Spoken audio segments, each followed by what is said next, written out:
हे guys, good evening. So guys, Vision की 15 अप्रैल की डेली करंट अफेयर्स की मैगजीन है। तो चलिए आज की फर्स्ट न्यूज़ स्टार्ट करते हैं। सबसे पहली न्यूज़ है regular Chinese navy presence in Indian ocean region over the past decade navy की फाइन।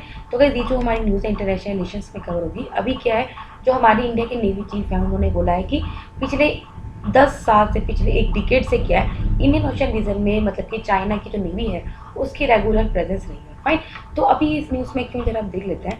अगर चाइना का इन्फ्लुएंस बढ़ता है इंडियन ओशन रीजन में तो इंडिया के लिए वो बहुत बड़ा कंसर्न हो सकता है। बिकॉज इंडिया मतलब कि क्योंकि इस रीजन में क्या है, एक तरह से इंडिया खुद को नेट सिक्योरिटी प्रोवाइडर की तरफ देखता है, ठीक है। और अगर चाइना का इन्फ्लुएंस बढ़ेगा तो ऑफकोर्स चाइना कहीं ना कहीं जो इंडिया है उसको रिप्लेसमेंट होगा। फाइन। इसके अलावा further it is important to know that जो वेस्टर्न पावर्स हैं including the US UK, they are also seeking to counter balance China rise in the Indo Pacific region, ठीक है। ये आपको पता ही है कि कितनी किस हिसाब से जैसे क्वाड कंट्रीज हैं वो क्या कर रही हैं, मिल के क्या कर रही हैं, चाइना को जो हेजमनी पड़ रही है उसको बैलेंस कर रही है। किस में? इंडो पैसिफिक रीजन में। इंडो पैसिफिक एक इंटीग्रल थिएटर है जो हमारे इंडियन ओशन को और पैसिफिक ओशन को टुगेदर कंबाइन करता है and that losses land mosses that surround. और जो इंडो ओशन रीजन को और पैसिफिक ओशन रीजन को जो कंट्रीज या जो लैंड मास क्या करता है, सराउंड करता है, उन सबको क्या करता है, एक तरह का इंटीग्रेटेड थिएटर। राइट। इंपॉर्टेंस क्या इंडो पैसिफिक की हमने काफी बार पढ़ा है, ठीक है। Important sea line of communication है विद की चोक पॉइंट्स, मतलब कि काफी इंपॉर्टेंट रूट्स आते हैं, जैसे सी रूट्स होते हैं, ठीक है। इंडिया पैसिफिक रीजन में नियर अबाउट 62% वर्ल्ड जीडीपी है, मतलब कितना ट्रेड होता है, ठीक है। नॉन ट्रेडिशन थ्रेट्स पड़ रहे हैं इसमें, जैसे पायरेसी हो रही है। नेचुरल रिसोर्सेज इसमें बहुत ज़्यादा रिच है, जैसे रेयर अर्थ मेटल। इसके अलावा इंडिया का क्या स्टेप्स लिए गए हैं सो दैट हम इंडो पैसिफिक में अपने इन्फ्लुएंस बढ़ा सकें। हम क्या कर रहे हैं, अपने नेबर से कोऑपरेट कर रहे हैं, जैसे Maldives, Mauritius, Seychelles, Sri Lanka, so that हम क्या कर सकें, वहाँ पे अपना इन्फ्लुएंस बढ़ा सकें। और हम किस तरह से कोऑपरेट करें, स्ट्रेटेजिक भी और ह्यूमैनिटेरियन लेवल्स पे भी, ठीक है। इसके अलावा हम क्या करें, इंडो पैसिफिक डिवीजन को एस्टेब्लिश किया 2019 में, जिसमें हमने काफ़ी रीजनल ग्रुप्स को इन्वॉल्व किया, जैसे बिम्स्टेक हो गया, इंडियन ओशन एसोसिएशन हो गया। इसके अलावा हमने विजन सागर स्टार्ट किया था, security and growth for all in the region. इसके अलावा हम क्या कर रहे हैं, कुछ इनोवेटिव मैकेनिज्म को इन्वॉल्व कर रहे हैं, जैसे क्वाड अभी हमने बोला, जिसमें हमने यूएस से जापान का ऑस्ट्रेलिया को इंक्लूड किया, सो दैट हम सभी कंट्रीज मिलकर क्या करें, चाइना का जो हेजमनी बढ़ रही है उसको हम काउंटर कर सकें। नेक्स्ट न्यूज़ है hydrogen round table by the energy forum and the federation of Indian petroleum industry. ये जो हमारी न्यूज़ है एनवायरमेंट में एनर्जी सेक्शन में कवर होगी। अभी क्या है, जो एनर्जी फोरम है और जो 50 है, that is the federation of Indian petroleum industry, जो कि ministry of petroleum natural gas के अंडर है, वो क्या उन्होंने क्या किया, हाइड्रोजन राउंड टेबल को ऑर्गेनाइज किया, जिसका टाइटल है hydrogen economy the Indian dialogue 2021। देखो बस हमने काफ़ी बार पढ़ते हैं हाइड्रोजन इकोनॉमी के बारे में कि हमारे इंडिया के लिए हाइड्रोजन इकोनॉमी इतनी जरूरी क्यों है, असेंशियल क्यों। पहली बात तो क्या है, ये एक रिन्यूएबल फ्यूल है, ग्रीन फ्यूल है, मतलब कि एमिशंस नहीं प्रोड्यूस करेगा, जिसकी वजह से जो हमारे क्लाइमेट चेंज की प्रॉब्लम्स हैं, जो ग्लोबल वार्मिंग की जो प्रॉब्लम्स हैं, उनको एड्रेस करेगा। सबसे पहले कि जो हाइड्रोजन है मोस्ट एब्यूंडेंट एलिमेंट है यूनिवर्स में, लाइटर होता है, एनर्जी डेंस होता है, मतलब कि बहुत ज़्यादा एनर्जी प्रोड्यूस कर सकता है, ये बहुत ज़्यादा हल्का होता है और मोर एफिशिएंट रहता है एज कम्पेयर टू पेट्रोल, ठीक है। अगर लॉन्ग रन में देखें तो हाइड्रोजन क्या कर सकता है, जो ऑयल रिलेटेड जो अनसर्टेनिटीज़ हैं, ऑयल के प्राइस जो बढ़ते रहते हैं उनको भी कर्व करेगा और जो इम्पोर्ट बिल है उसको भी रिड्यूस करेगा, ठीक है। अब हमने क्या स्टेप्स लिए गए हैं हाइड्रोजन फ्यूल को के टुवार्ड। अक्टूबर में लास्ट साल हमने क्या किया, दिल्ली पहली सिटी बनी है जो बसेस को ऑपरेट करेगी with hydrogen and CNG. Even की यूनियन बजट 2021 में गवर्नमेंट ने अनाउंस किया कि वो नेशनल हाइड्रोजन मिशन को प्लान करेगी, लॉन्च करेगी। करंट जो फाइनेंशियल ईयर है उसमें ministry of new and renewable energy है, उन्होंने भी क्या किया, 25 करोड़ रुपीज़ अलॉट किए हैं, सो दैट हम क्या कर सके, हाइड्रोजन सेक्टर में क्या कर सके, रिसर्च एंड डेवलपमेंट को बढ़ा सकें। इसके अलावा इस मिशन के अंडर क्या क्या एक्टिविटीज़ हैं जो अभी हम मतलब कि चला रहे हैं। एक तो हमें क्या करना है, कुछ इंफ्रास्ट्रक्चर को क्रिएट करना है, हमें क्या करना है, कुछ एप्लीकेशंस को स्टार्ट करना है, जैसे ट्रांसपोर्ट, क्योंकि आपको हमने पढ़ा था कि हाइड्रोजन को स्टोर करना सबसे बड़ा चैलेंज है, उसको ट्रांसपोर्ट करना खुद में एक चैलेंज है, ठीक है।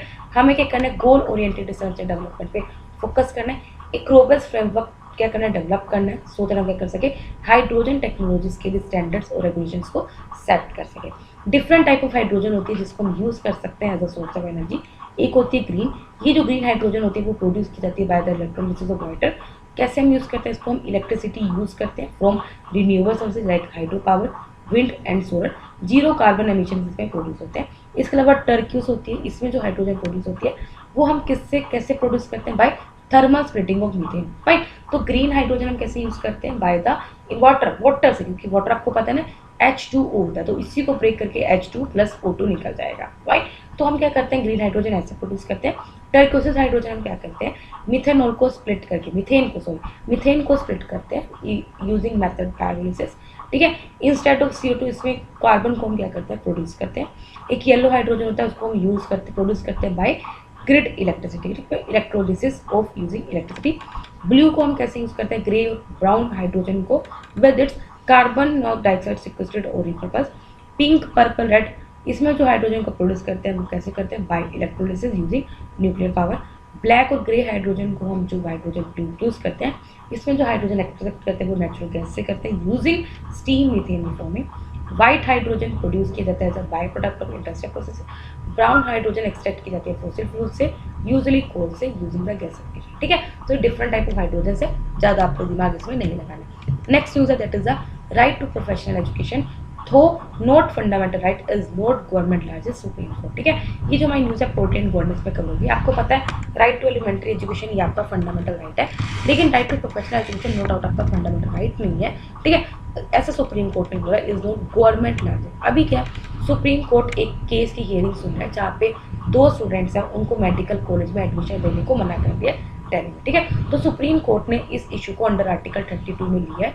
ठीक है, अंडर आर्टिकल 32 आपको पता है जो रिस्ट्रिक्शन होती है सिंस जो फंडामेंटल राइट है सिटीजंस के to pursue professional education were implicate. ठीक है, तो सिंपल बात ये है कि जो बच्चों का हक है कि वो प्रोफेशनल एजुकेशन को क्या कर सके, उसमें एडमिशन ले सके, तो सुप्रीम कोर्ट ने इस इशू को अंडर आर्टिकल 32 लिया। सुप्रीम कोर्ट ने बोला है कि जो स्टेट है वो एफर्मेटिव का मतलब होता है पॉजिटिव डिस्क्रिमिनेशन करना। सुप्रीम कोर्ट ने बोला कि state has an affirmative obligation to facilitate access to education at all, मतलब कि स्टेट का हक है कि वो हर एक बंदे को एजुकेशन हर एक लेवल पे उनको दिलाए, एसेस दिलाए। करंटली की है जो हायर एजुकेशन की एक्सेसिबिलिटी दिलाना वो फंडामेंटल राइट नहीं है under article 21 clause a of the constitution. However India signatory है to the UN universal declaration of human right, ये ऑब्लिगेट करता है कि हायर एजुकेशन हमें इक्वली हर एक बंदे के लिए असेसिबल बनाना है। एक मिनट, एक सेकेंड।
यस, तो ये ऑब्लिगेट क्या करता है, हाउएवर जो इंडिया ने क्या कर रखा है, UN universal declaration of human rights को साइन कर रखा है, तो इसके अकॉर्डिंग क्या करता है कि हमें क्या करना है, हर एक बच्चे को हायर एजुकेशन को इक्वली असेसिबल बनाना है on the basis of merit. ठीक है, इंडिया ने इसके अलावा already international covenant on economic social और कल्चरल राइट्स को भी रेटिफाई किया हुआ है। राइट, अब हम देखते हैं अंडर आर्टिकल 21 क्लोज ए आपका राइट टू एजुकेशन क्या है। 86 कॉन्स्टिट्यूशन अमेंडमेंट एक्ट आया था 2002 का, जिसने क्या किया था, एलिमेंट्री एजुकेशन को फंडामेंटल राइट बनाया था। राइट, और राइट ये हर एक बच्चे का राइट है कि वो फ्री और कंपल्सरी एजुकेशन ले सकता है जो बच्चा 6 साल से 14 साल तक का है, और स्टेट की रिस्पॉन्सिबिलिटी की वो उसको फ्री और कंपल्सरी एजुकेशन प्रोवाइड करेगी टू द चिल्ड्रन जिनकी एज 6 से 14 साल की है। ठीक है, फाइन। तो गाइस नेक्स्ट न्यूज़ पढ़ते हैं, that is the retail inflation rises to 5.03% in the FEP। IIP ने कॉन्ट्रैक्ट किया 1.6%, फैब है यार ये। ठीक है, IIB कॉन्ट्रैक्ट्स 1.6% इन जन गवर्नमेंट कॉन्ट्रैक्ट। तब ये कई इकोनॉमी में न्यूज़ कवर होगी। सिंपल बात ये कि देखो रिटेल इन्फ्लेशन मतलब कि जो कंज्यूमर की तरफ से जो महंगाई है वो बढ़ रही है, तो कंज्यूमर के लिए जो महंगाई है वो बढ़ रही है। फरवरी में 5.03% बढ़ी है, ठीक है। आईआईपी ने अभी क्या बोला था कि जनवरी में ये 1.6% कॉन्ट्रैक्ट हो जाएगी। अब हम देखते हैं रिटेल इन्फ्लेमेशन, ये मेजर किया जाता है by the consumer price index. इसमें हम सभी जो प्राइस का चेंज होता है मोस्टली कॉमन गुड्स का जो एक कस्टमर के द्वारा यूज़ किया जाता है, सर्विसेज का including food, housing, Apple, transportation, सब काउंट किया जाता है। 4 तरह का सीपीआई होता है, आई थिंक आपको पता होगा। इंडस्ट्रियल वर्कर्स का होता है, एग्रीकल्चर लेबरर्स का होता है, रूरल लेबरर्स का होता है और अर्बन नॉन मैनुअल एम्प्लॉयज़ का होता है। फाइन। अभी क्या है, जो ministry of statistics and programme implementation है वो क्या करती है, सीपीआई कलेक्ट करती है। सीपीआई के जो अर्बन नॉन मैनुअल एम्प्लॉयज़ का डाटा कलेक्ट करती है, उनको कंपाइल करती है। बाकी जो 3 जो सीपीआई है उनको कलेक्ट किया जाता है लेबर ब्यूरो के द्वारा, जो किसके अंडर है, मिनिस्ट्री ऑफ लेबर के अंडर है। फाइन। आरबीआई करता है सभी जो पॉलिसी रेट है वो एंकर करता है विद द सीपीआई। अब आपको पता है आईआईपी क्या है, इंडेक्स ऑफ इंडस्ट्रियल प्रोडक्शन, ये आईआईपी कॉन्ट्रैक्ट किया है 1.6%, ठीक है। ये इंडेक्स है जो क्या करता है, मैन्युफैक्चरिंग एक्टिविटी को ट्रैक करता है डिफरेंट सेक्टर्स, मेनली 3 सेक्टर्स में करता है, माइनिंग, मैन्युफैक्चरिंग और इलेक्ट्रिसिटी। राइट। आईआईपी क्या करता है, इंडस्ट्रियल प्रोडक्शन को मेजर करता है for the period under review, मतलब यूजली एक मंथ के लिए against the reference period. 3 sectors में करता है, मैंने आपको बता दिया। कोर सेक्टर इसके electricity, crude oil, coal, cement, steel, refinery products, natural gas, fertiliser होते हैं जो हमारे आईआईपी के आइटम्स वेयर और 40% मीट करते हैं। अगेन जो आईआईपी डाटा उसको कंपाइल और पब्लिश किसके द्वारा किया जाता है, ministry of statistics and programme implementation. Fine. Next news है ordinance on Delhi NCR air quality management repromulgated. ये जो न्यूज़ हमारी एनवायरमेंट कवर होगी अंडर द GS3। अभी के जो air quality management in NCR and adjoining areas ordinance 2020 है उसको अभी रिसेंटली लैप्स हो गया था, पर उसको द्वारा रीप्रोमोलगेट किया गया, मतलब दोबारा उसको ऑर्डिनेंस को प्रोमोलगेट किया गया।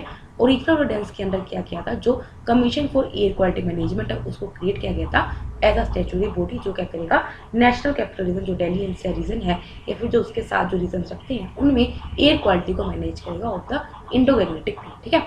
लेकिन अभी क्या किया है, CAQM ने क्या किया था, दैट इज द अभी हमने ऑर्डिनेंस के थ्रू क्या किया, इस स्टैट्यूटरी बॉडी को सेटअप किया, ठीक है। जो commission for air quality management body को जो हमने सेटअप किया उसने क्या किया था, जो सुप्रीम कोर्ट की एम्पावर्ड EPC है, that is environment pollution prevention and control authority, उसको क्या कर दिया था, रिप्लेस कर दिया। फाइन।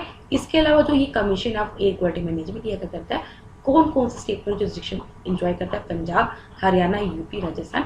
जो स्टेट क्या करता है, दिल्ली एनसीआर के पोल्यूशन लेवल को क्या करता है, इम्पैक्ट करता है, जैसे आपको पता है पैडी बर्निंग होती है, ठीक है। रीप्रोमोलगेटेड ऑर्डिनेंस ने क्या किया, जो CAQM को क्या करता है, एक्सपेंड किया और उसमें क्या कर रहा है, स्टेक होल्डर्स को एडिशनल रिप्रेजेंटेशन दिए from agriculture, industry, transport and construction sector. इसमें हमने क्या कुछ पीनल प्रोविजंस लेके आए इन टर्म ऑफ लाइक अगर कोई करता है तो उसको जेल हो सकता है 5 साल तक या उसको फाइन भी लग सकता है। Provided for industries, power plant और अदर पोल्यूटर्स एक्सेप्ट फॉर्मर्स, अगर कोई एयर पोल्यूशन को कोज कर रहा है बाय स्टेबल, ठीक है। अब आपको पता है हम ऑर्डिनेंस को प्रोमोलगेट करता है, प्रेसिडेंट करता है अंडर आर्टिकल 123। तो अंडर आर्टिकल 123 प्रेसिडेंट के पास पावर होती है कि वो ऑर्डिनेंस को प्रोमोलगेट कर सकता है जब पार्लियामेंट छुट्टी पे होती है और उस ऑर्डिनेंस का सेम फोर्स होता है और वो एज अ लॉ ही काम करता है, इफेक्ट एज एन, ठीक है। ऑर्डिनेंस को विद इन 6 वीक्स आपको क्या करना पड़ता है, पार्लियामेंट से अप्रूव कराना होता है जब भी पार्लियामेंट बैठती है, ठीक है। नेक्स्ट न्यूज़ है, छोटी छोटी न्यूज़ है, that is the national commission for schedule caste. अभी क्या जो national commission for schedule caste है उन्होंने एक ऑनलाइन कंप्लेंट पोर्टल को लॉन्च किया, जो कंप्लेंट्स होगी जो भी अगेंस्ट शेड्यूल कास्ट के अगेंस्ट जो भी डिस्क्रिमिनेशन है, जो कंप्लेंट्स होगी वो अब आप रजिस्टर कर सकते हो NCSC के थ्रू ऑनलाइन पोर्टल पे। NCSC आपको पता है कॉन्स्टिट्यूशन बॉडी अंडर आर्टिकल 338। इस कमीशन की ड्यूटी क्या है कि वो क्या करता है, सभी मैटर्स को रिलेटिंग टू द सेफगार्ड जो SCs को प्रोवाइड किया गया है इन द कॉन्स्टिट्यूशन उनको इन्वेस्टिगेट करता है, मॉनिटर करता है और पार्टिसिपेट करता है और क्या एडवाइस करते हैं किस तरह से हम SCs की सोशल और इकोनॉमिकल डेवलप कर सकते हैं, उनको कैसे प्लान कर सकते हैं। नेक्स्ट है fast act does not reach right to freedom of movement, ठीक है। सेंटर ने बोला कि फास्ट एक्ट जो है वो सिटीजन का जो फंडामेंटल राइट है और freedom to movement in any way उसको कभी भी ब्रीच नहीं कर सकता, ठीक है। आपको पता है फास्ट एक्ट है, आपको इलेक्ट्रॉनिक फॉर्म में आपका टोल कलेक्ट करता है, ऑपरेट किया जा रहा है national highway authority of India के द्वारा, सो दैट हम क्या कर सके, इसको इसलिए इंट्रोड्यूस किया गया था सो दैट जो टोल की लाइन में आपको टाइम लगाना पड़ता है वो वेटिंग पीरियड को रिड्यूस किया जाएगा। इसमें हमने RFID टेक्नोलॉजी को एम्प्लॉय किया, that is the radio frequency identification technology, so that हम टोल पेमेंट को इलेक्ट्रॉनिकली कट कर सके। ये हर एक व्हीकल की विंड स्क्रीन पर रखा होता है, आपको पता ही होगा। अगर आपकी गाड़ी है 5 साल के लिए वैलिड है और उसको रिचार्ज करा सकते हो जब आपकी जरूरत है। नेक्स्ट है ग्लोबल मिनिमम टैक्स। अभी क्या जो US ट्रेजरी के सेक्रेटरी हैं उन्होंने G20 कंट्रीज को अर्ज किया कि हमें क्या करना चाहिए, ग्लोबल मिनिमम कॉर्पोरेट टैक्स की तरफ मूव करना चाहिए, और IMF ने इसको क्या किया, सपोर्ट किया। इससे क्या होगा, एक सिस्टम एस्टेब्लिश होगा जिसमें क्या करेगा, हर एक स्पेसिफिक कंट्री की जो कंपनीज होगी वो एटलीस्ट कुछ सर्टेन परसेंट अपने जो प्रॉफिट जो कमाती हैं उनका कुछ certain percent as a tax क्या करेंगी, प्रोवाइड करेंगी, regardless of where in the world. मतलब कि किसी भी कंट्री में वो प्रॉफिट अर्न कर रही हैं, उस पर अगर वो प्रॉफिट अर्न करें तो उसका कुछ परसेंटेज वो ऐसा टैक्स पे करेंगे, ठीक है। इससे क्या होगा, ग्लोबल मिनिमम टैक्स से क्या होगा, जो मल्टीनेशनल कंपनीज जो प्रॉफिट शिफ्टिंग या जो टैक्स रेवेन्यू से जो फेस करेंगे वो डिस्करेज होगा, ठीक है। और यूएसए ने प्रपोज किया कि हमें 21% ग्लोबल मिनिमम कॉर्पोरेट टैक्स लगाना चाहिए। नेक्स्ट है सेफ गार्ड ड्यूटी। अभी के जो फाइनेंस मिनिस्टर है उन्होंने क्या किया है, director general of trade remedies जो कि कॉमर्स मिनिस्टर के अंदर है, उनकी रिकमेंडेशन को क्या क्या रिजेक्ट किया है, जिन्होंने ये बोला था कि हमें क्या करना है, 10% सेफ गार्ड ड्यूटी लगानी चाहिए अगर हम क्या कर रहे हैं, सिंगल मोड ऑप्टिकल फाइबर को इंपोर्ट कर रहे हैं, ठीक है। सेफ गार्ड ड्यूटी एक तरह का टेम्परेरी रिलीफ होता है जो हम क्या करते हैं, कुछ प्रोडक्ट्स के इंपोर्ट्स पे लगाते हैं। जब किसी प्रोडक्ट का जो प्राइस है, product when imports of a product increase unexpectedly to a point where they threaten the domestic manufacturing। Simple बात ये, safe guard duty temporary relief होता है जब हम क्या करते हैं, किसी पर्टिकुलर प्रोडक्ट का जब इंपोर्ट ज़्यादा बढ़ रहा होता है तो उस पर लगा देते हैं, सो दैट हम जो डोमेस्टिक मैन्युफैक्चरिंग है उसको बचा सकें, ठीक है। जो प्रोविजन है सेफ गार्ड ड्यूटी का वो प्रिस्क्राइब किए गए किसके अंडर, कस्टम तारीफ एक्ट 1975 में। लास्ट में जाती है public issues and the right issues. अभी के जो फंड रेज किए जा रहे हैं for public issues and right issues, उनको रजिस्टर्ड किया गया है इंक्रीज, मतलब कि जो फंड रेज किए गए हैं पब्लिक इश्यूज और राइट इश्यूज के थ्रू, उन केसेस पे क्या है, उन फंड में इंक्रीज देखने को मिला है इन दिस ईयर, ठीक है। राइट इशू इन्विटेशन होता है to existing shareholder as a matter of right की वो अपने क्या कर सकता है, एडिशनल न्यू शेयर्स खरीद सकता है कंपनी के। पब्लिक इश्यूज क्या होता है, जब शेयर्स का किया जाता है पब्लिक को ऑफर किए जाते हैं, और दो तरह से ऑफर किया जाता है, आपको पता ही होगा, आईपीओ के थ्रू। आईपीओ अगर कोई कंपनी पहली बार आ रही है स्टॉक एक्सचेंज में तो वो आईपीओ इशू करती है, initial public offer. When a company issues share to the public for the first time तो वो अपने को लिस्ट करती है स्टॉक मार्केट में बाई इशू आईपीओ। इसके अलावा अगर उसके बाद वो दोबारा कर रही है इशू तो वो एफपीओ इशू करती है, जिसे हम फॉलो ऑन पब्लिक ऑफर बोलते हैं, is a follow up to the IPO, ठीक है। तो गाइस यहाँ पे हमारे डेली करंट अफेयर्स कंप्लीट होता है। अगर आपको वीडियो अच्छी लगे तो लाइक करना, कोई लगा तो कमेंट करना। तब तक बाय, टाटा।